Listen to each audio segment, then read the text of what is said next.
Vous écoutez Une enquête dans la peau, le réseau pédophile d'Angers. Deuxième partie.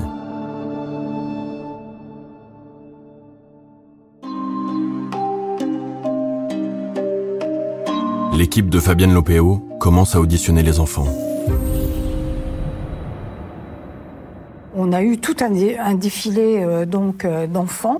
Fabienne Lopéo, commandante fonctionnelle à la brigade des mineurs.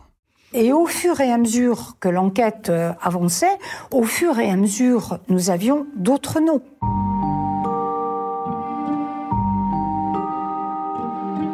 Avec Catherine, on a eu l'idée d'installer une salle d'attente pour les enfants et chacun nous avons amené qui des poupées, qui des baigneurs, qui des crayons de couleur, qui des livres pour enfants pour aménager cette salle. En fait, on a été un petit peu précurseurs et nous l'avons fait pour que les enfants se sentent à l'aise dans un commissariat de police. Auditionner des enfants, c'est pas facile parce que, par exemple, on peut pas dire, écoute, comment ça se passe avec papa? Est-ce que papa il est gentil avec toi? Catherine Mercier, brigadière de police. C'est des questions qui supposent des réponses ou donc pour que ça tienne, faut que ça vienne vraiment d'eux-mêmes. Alors on leur demandait quel jeu vous faites. Des fois on joue au cheval. On est monté sur le monsieur, ou des fois on joue au docteur. Moi je me souviens, il y avait des petits enfants, notamment des petites filles. Elle avait son petit doigt, elle avait la photo, puis elle voyait la photo, puis elle était là. Et puis elle posait son doigt. Donc mon collègue il lui disait, c'est avec ce monsieur-là que tu as joué au docteur? Et alors ils étaient là. Et puis on lui demandait qui était là. Enfin bon, voilà. Mais ils avaient peur de toute façon. J'ai l'habitude de dire que les questions que l'on pose sont souvent des formes de maltraitance parce que on est bien obligé de mettre la parole de l'enfant en doute et avec les plus grands, de pousser un petit peu plus loin les auditions. Et en poussant un peu plus loin les auditions, on peut donner l'impression à l'enfant qu'on ne le croit pas. Et ça, je reconnais que c'est traumatisant pour un enfant, mais il n'y a pas d'autre moyen. Et quand on sait qu'on va avoir un mise en cause qui risque des années de prison, malgré tout, il faut le faire. J'ai une famille, on les a reçus et le petit, il me dit, tu vas pas me faire de mal, toi? Je dis, non, on va discuter, on va aller dans mon bureau, je vais te faire voir des photos, tu vas voir, ça va bien se passer. Et puis, il me donnait la main tout le temps et il me dit, il faut que tu me raccompagnes, tu me ramènes. Donc, je suis allée jusqu'au parking, le raccompagner avec l'assistante sociale. Et là, il m'a pris dans ses bras et puis, il me dit, tu vas pas me quitter, toi? Je dis non, je vais pas te quitter, on va continuer à s'occuper de toi. Et puis là, c'est vrai que là, je le dis, je l'ai pris dans mes bras, je l'ai embrassé, et c'était pas le rôle du flic. C'était pas mon rôle, mais c'était comme ça.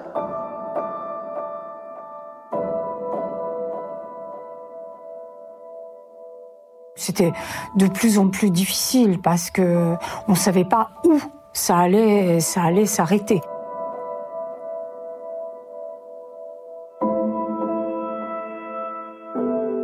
Je m'étais fait un schéma. Sur une feuille, je notais tous ces enfants qui étaient placés. Il suffisait de tirer une ficelle de la petite branche de l'arbre que j'avais fait et je savais qu'on allait avoir 3-4 enfants en plus. Donc c'est comme ça qu'on est arrivé à l'audition de 45 enfants. Et la charge émotionnelle, vous recevez ça, il faut le digérer après. Il faut le digérer. Fabienne, elle venait s'asseoir dans le bureau, puis elle disait, faites-moi rire, j'ai besoin de rire, faites-moi rire. Donc on essayait de raconter des bêtises. Donc c'est vrai, des fois, je faisais le clown. Un jour, dans la salle de jeu de la brigade des mineurs, il y avait un petit jouet en bois, c'était un petit canard. alors qu'il faisait coin-coin. Donc, je tirais le canard, j'étais accroupie, puis je faisais le coin-coin. Tout d'un coup, des collègues, tout le monde s'arrête. Oh, j'ai dit, attention, il y a quelqu'un derrière. Il y avait le commissaire qui me regardait. Puis il me dit, vous êtes fatigué, là? Je dis, non, mais je dis, vous savez, des fois, on a besoin de rire quand même. C'était la soupape. La soupape qu'on tirait parce que il fallait bien, de temps en temps, vraiment libérer la soupape.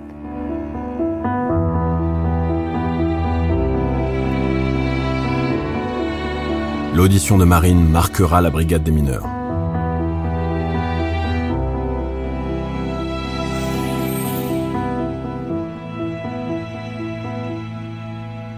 Je vois encore Marine arriver, petit bout de chou.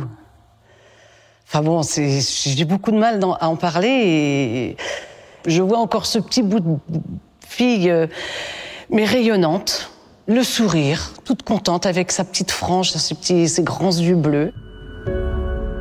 Elle répondait aux questions avec des gestes, mais ça la gênait, elle n'était pas tranquille. Je ne parle pas, parce que j'étais une enfant enfermée sur moi-même. Marine, victime. J'essaie de lui faire comprendre mes réponses par les gestes de la main en me cachant le visage ou en dessinant.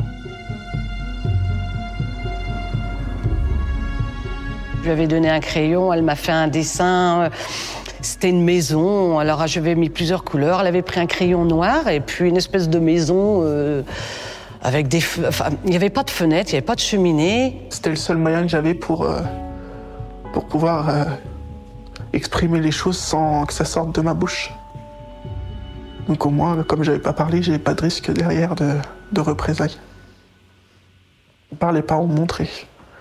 Et je me rappelle de poupées, où on montrait sur les poupées, si je me trompe pas, où on nous avait touché et ce qu'on nous avait fait. J'avais entre 3 et 6 ans. J'étais un petit peu plus jeune, mais moi je me rappelle que de cette période-là.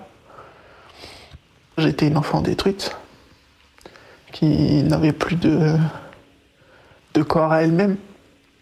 Ils ont fait des choses qui sont immorales quand on est parent. Ou c'est pas normal. Quand on a des enfants, on les protège. On fait pas des choses comme ça. Étant maman aujourd'hui, je sais ce que c'est. Et mon enfant qui me demande de l'aide dans la pièce d'à côté, qui tombe, qui pleure, j'y vais tout de suite. Alors que ma mère était là en train de rigoler avec ses copines dans une pièce et me disait de me taire.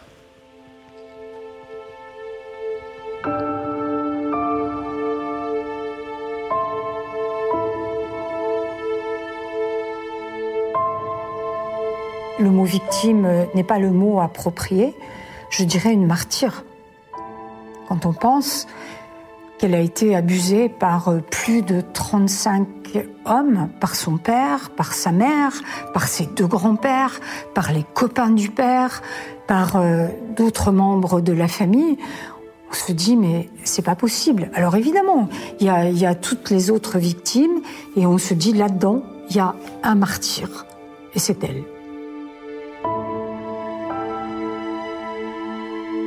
C'est vrai qu'elle m'a hantée, qu'elle me hante et qu'elle me hantera encore longtemps parce que jamais, au grand jamais, dans ma carrière, j'ai eu à connaître d'un tel martyr. Jamais. On essaye de se mettre à sa place, on essaye et on se dit mais comment peut-on survivre à ça ? Le procès s'ouvre le 3 mars 2005.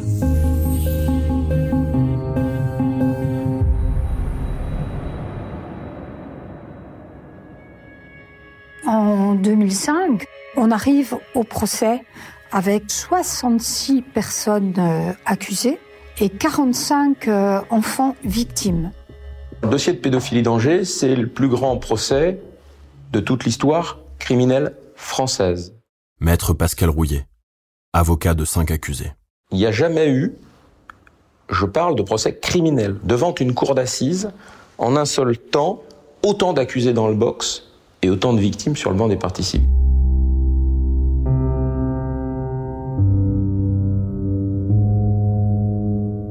Il se tient quelques mois après Outreau et après l'échec d'Outreau.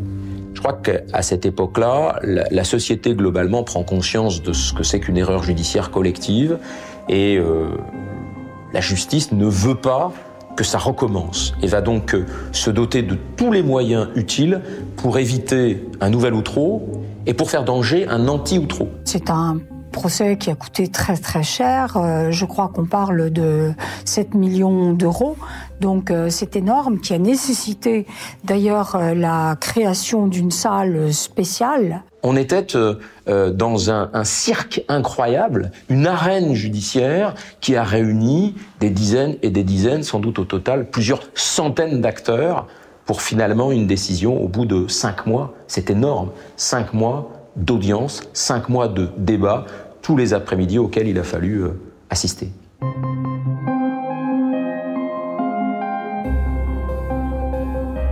Croyez-moi, le jour où j'ai été convoquée en cour d'assises, je ne sais pas pourquoi, il y a eu un stress que je n'avais jamais connu auparavant. J'ai eu ce qu'on appelle un nœud à l'estomac qui m'a fait violemment souffrir. C'était la première fois que ça m'arrivait et je ne savais pas ce qui m'arrivait physiquement.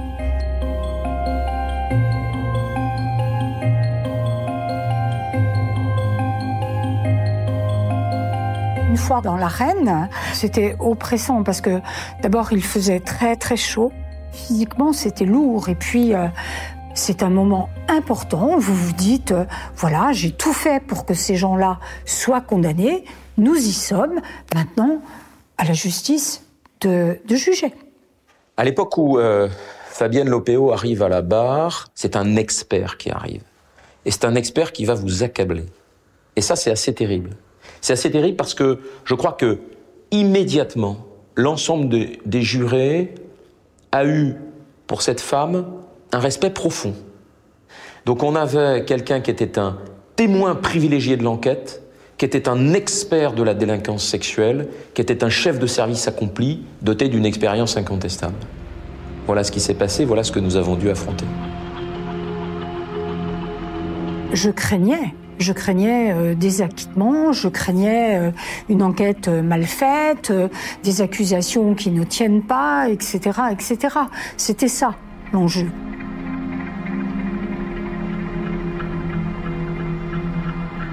On est sur des intérêts qui sont assez divergents.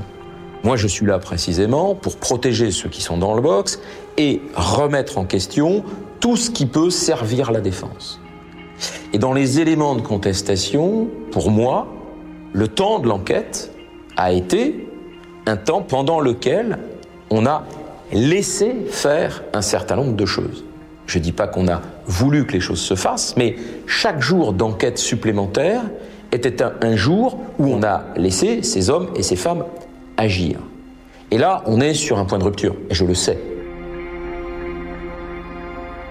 Vous vous rendez compte, quelque part, quand un avocat vous dit « mais vous saviez qu'il y avait des viols et vous avez laissé faire, vous n'êtes pas intervenu, vous n'êtes pas… » Mais selon ce qu'il a dit, mais je devrais me retrouver au même banc que les accusés pour complicité. Ça voulait dire ça. En fait. On est allé jusqu'à l'incident d'audience où Fabienne Lopéo a demandé au président de m'interrompre puisque je disais des choses qui mettaient en cause de son point de vue son honorabilité. J'ai trouvé ça d'une injustice. C'était vraiment très, très, très violent.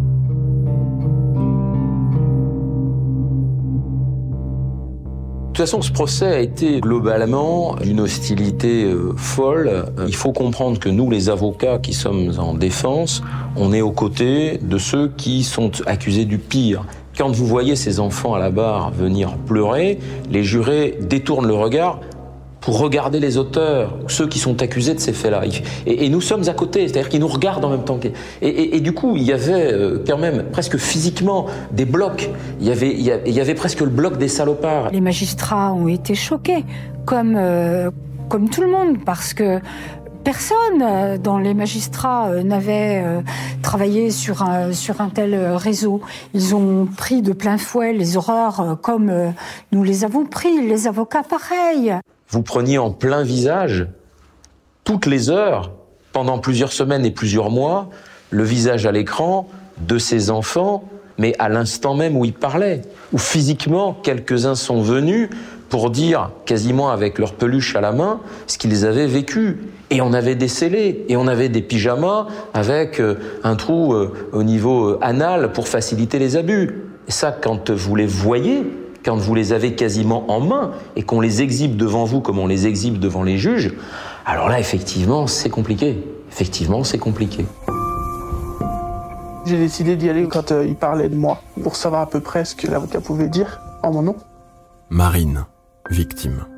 Donc j'y ai été et j'ai écouté ce que l'avocat disait. Donc que j'étais une enfant perturbée, que à cause de ça, il y avait beaucoup de choses qui avaient été détruites. Des mots très crus qui ont été dit, mais bon, faut toujours les entendre. Faut qu'ils entendent ces choses-là. Fallait qu'ils entendent ces choses-là. Après, j'y suis vraiment pas resté longtemps. Je crois que j'y suis resté que 10 minutes. Parce que du coup, c'était vraiment trop et j'ai demandé à quitter la salle. Parce que là, t'étais confronté aux coupables. Oui, qui étaient tous devant moi. Et je pense que pour moi, c'était... Je commençais déjà à vouloir passer à autre chose, donc c'était trop compliqué de assister à ça.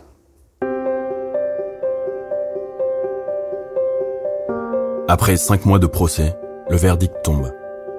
63 des 66 accusés sont condamnés. Les peines vont de 4 mois de prison avec sursis à 28 ans de réclusion criminelle. 12 des accusés font appel de la décision. Ils seront rejugés 2 ans plus tard et à nouveau condamnés par la Cour d'appel de Nantes.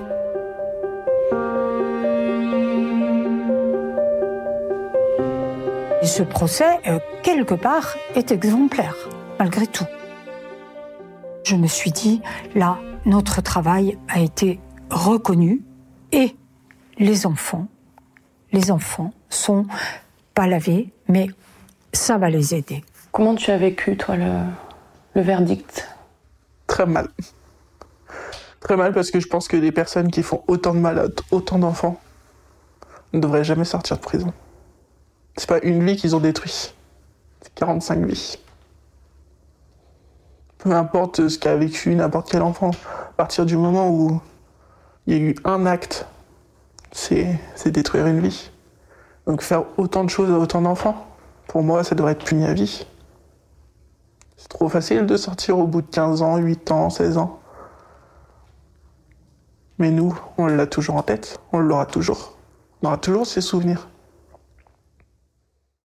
Je me demanderai jusqu'à la fin comment vont réagir ces enfants. Quelle est la part des enfants, ceux qui vont s'en sortir, ceux qui vont reproduire ou ceux qui vont se suicider.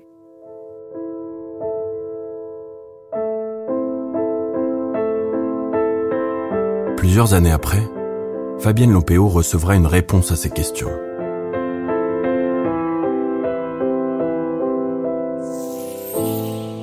Un jour, j'étais sur mon ordinateur et je vois donc un message qui apparaît sur Messenger avec une demande de contact.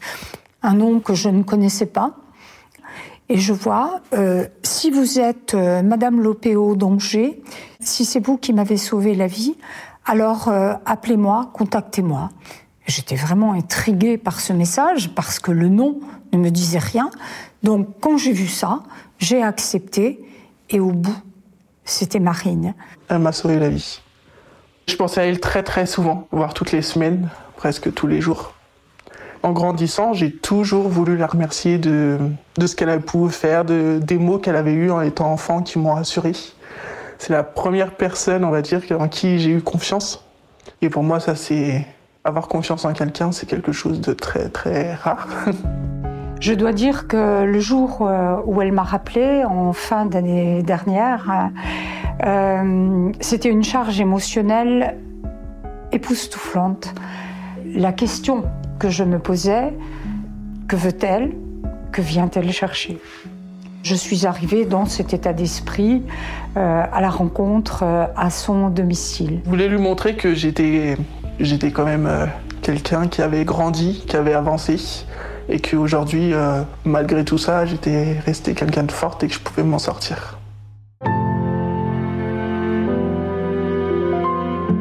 Ça a été chargé d'émotions, c'était tout juste incroyable. Tout s'est passé dans le regard, dans une embrassade, dans un baiser.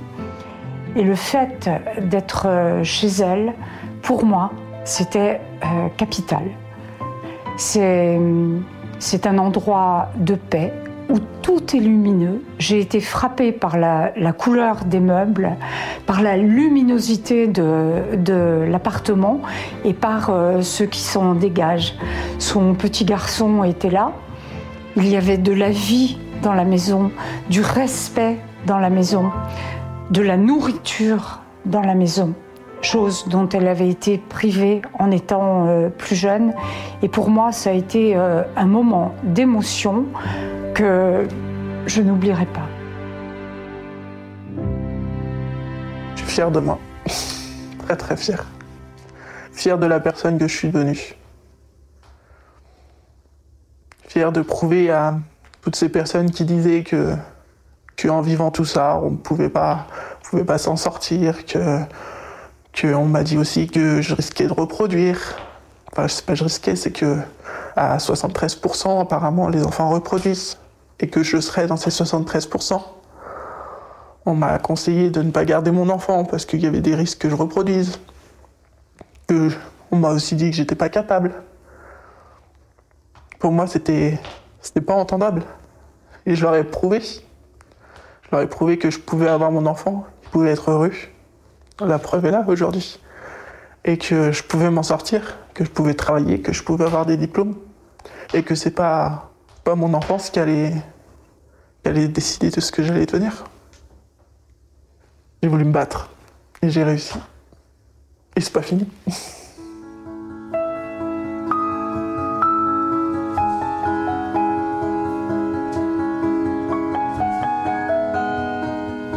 Aujourd'hui, je suis apaisée. Apaisée parce que je me suis trouvée face à une jeune fille, une jeune femme forte. Le parcours qu'elle m'a expliqué, mais je suis divinement admirative de ce qu'elle a pu faire. Je suis pas une victime. Je suis pas une victime parce que je vis plus là-dedans. Une victime, c'est quelqu'un qui le vit encore. Moi, je suis plus là-dedans. Moi, je suis dans le présent, dans le futur, mais le passé, c'est fini. Pour moi, c'est un nouveau départ. Il y aura eu vraiment un avant, un pendant et un après. Et nous sommes aujourd'hui dans le premier jour de l'après. On peut soulever des montagnes. Les montagnes ont été soulevées. La montagne repose aujourd'hui. Et pour moi, la montagne, c'est Marine. Au nom de toutes les autres victimes, à qui je voudrais mais vraiment rendre hommage et leur dire « on pense à vous et nous sommes là ».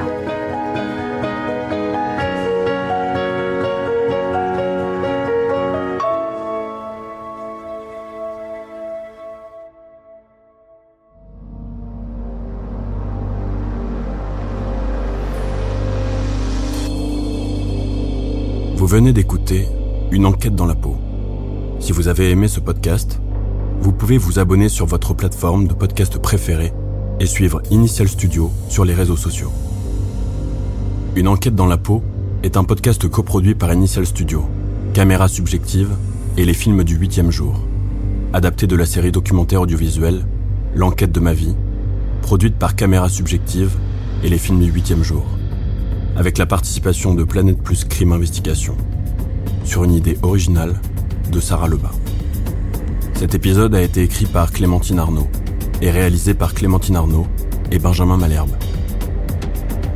Production exécutive du podcast, Initial Studio. Production éditoriale, Sarah Koskiewicz et Maria Gassan. Montage, Johanna Lalonde, avec la voix de Vincent Cohen.